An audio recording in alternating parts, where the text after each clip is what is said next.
大家好，我係振東，今日終於嚟到我哋第一部認真做嘅模組生存影片啦。呢個影片咧，我就分咗好多拍嘅，應該分咗3 part 啦。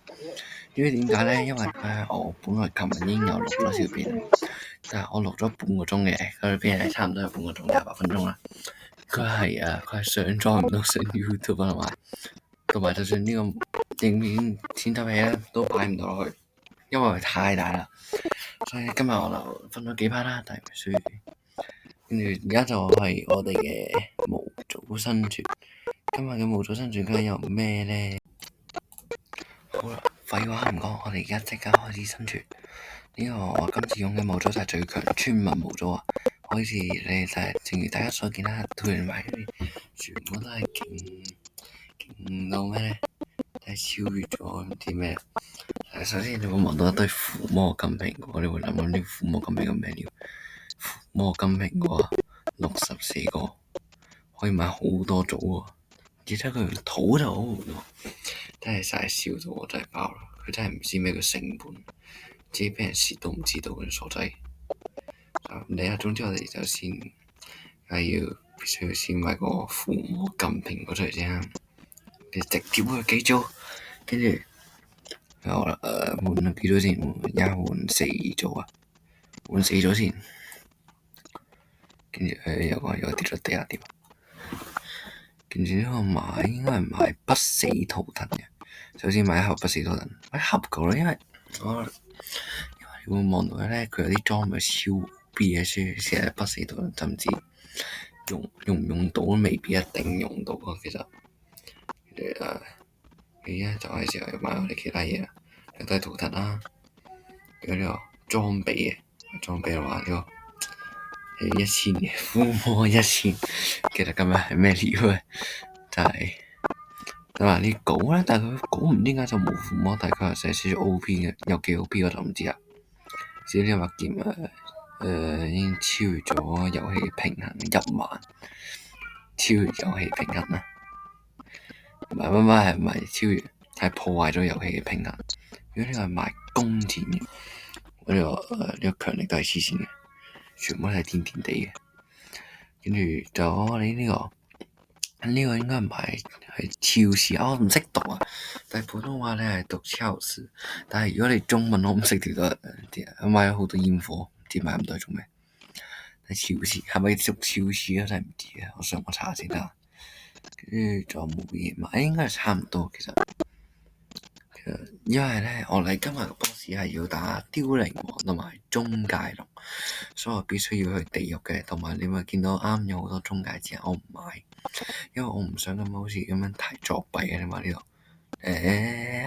跌咗去，你上把先有病有病，好似未了。你有冇望到呢個 speed one 啊？真係速通村民佢哋力地。有冇見到回應之啊？中介之眼啊！但我都唔會買，因為我想真係令個遊戲會有啲趣味少少，就唔好咁作弊啦。所以我哋就買呢啲算啦。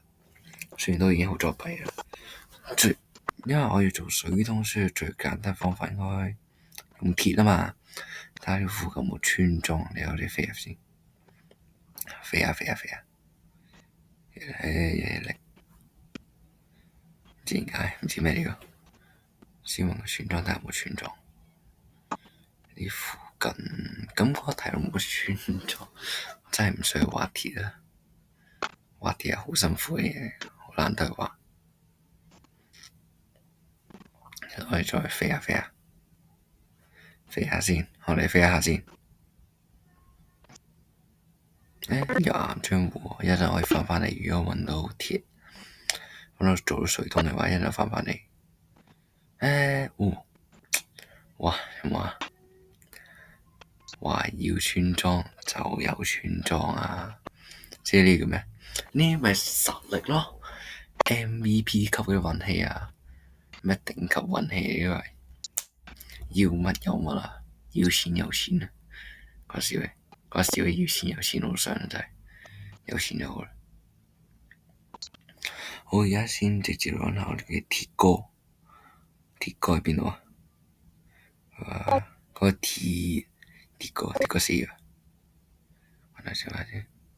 好似見到鐵哥嚟，我識打佢下，聽個荊棘個，冇攞鉗住。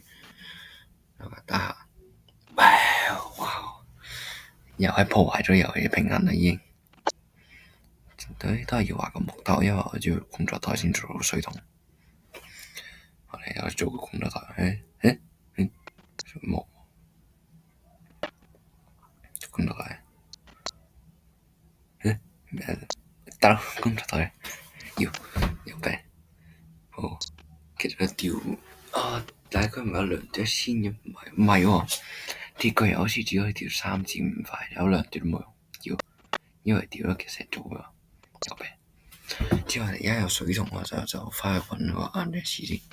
係喎，等陣先，要畫個水石，有病。logo，哇，一行出。其實佢係咪有時運嘅咧？但係就係寫住 OP， 唔知有冇時運，我諗應該有啊。紅過唔多，時運藍張紙。藍張紙 ，Where's the 藍張紙？但藍張紙喺邊先？藍張紙唔見嘅，大佬 ，Bro， 大佬，藍張紙揾唔到嘅，咩料？先飛過啦。等陣先，望到，要太好啦，好陰啊！收喺呢個位，我先嚟地獄，同埋條片都差唔多完啦，因為6分半鐘，所以我就因為我哋分咗幾 part 嘛，都講咗，所以條片都會有 part 2嘅。我係去到入地獄之前嘅呢條片係，但係你話我而家要畫啲黑曜石先，有火，我有光火，驚咩？咁水啊浮喺上面咩料？有咩料？浮喺上面咧傻啊！我就要畫黑曜石啦，但係呢個稿真係 OP 到爆。雖然佢冇寫附魔，但係真係超 OP。就話佢一下全埋入火，俾水。